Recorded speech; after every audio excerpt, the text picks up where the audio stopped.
Yun. Ayan guys. So, pinapakita ko nga pala sa inyo ay mga postcard. 1920s postcard ng Bologna. Bologna, Italy. Ayan. So, asa 100 years na siya. Isa yan sa mga koleksyon ko na nabili sa flea market. Yan. Medyo may presyo din yan lahat na yan. Dahil sobrang tagal na guys. Ayun. Kaya kung mapapansin nyo, sobrang tanda na nito. 100 years. Matanda pa to sa mga lolo't lola nyo. So, ito makikita nyo. Ito yung basilika ng San Petronio. Yan.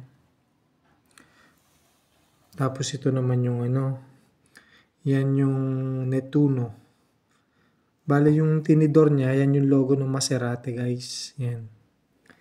Kay Nettuno. Kung si Aquaman. Kaya may film na Aquaman yan. So yan.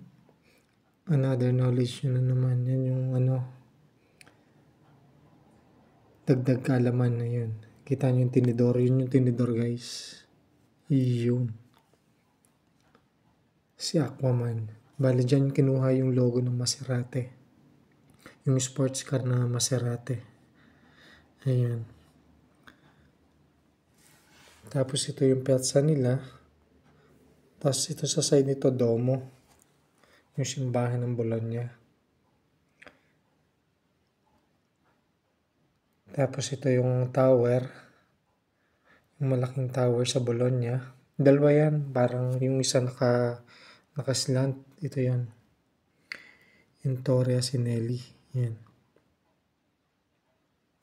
So, yan yung mga lugar dito sa Bologna. So, ang price nito ngayon sa market, sa eBay, sa mga marketplace, ang isang piraso nito nagkakahalaga ng pinakamababa ng 15 euro. Isang piraso lang guys yun. So, kung makikwenta nyo to lahat, marami din to. Marami to.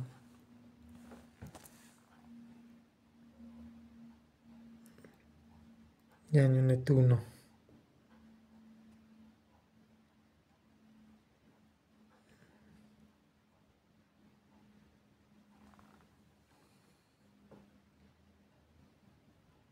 Yan yung mga sikat na lugar sa Bologna. Ito yung simbahan ng San Petronio. O yung kung tawagin ni Domo. Yan, isa yan sa pinaka-paborito namin puntahan. Dito sa Italy, yung Bologna. Ayun.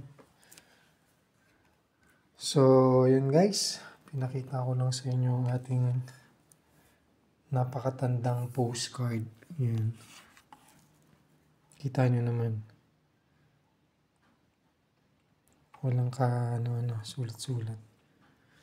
So, ang bala ko dito ay siguro bibilang ko muna ng frame. Yung frame na maliliit. Then, bebenta ko na lang sa Vinted or sa marketplace.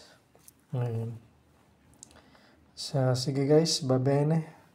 Ci vediamo nel prossimo video. Ciao ciao e arrivederci. Ciao ragazzi, ciao.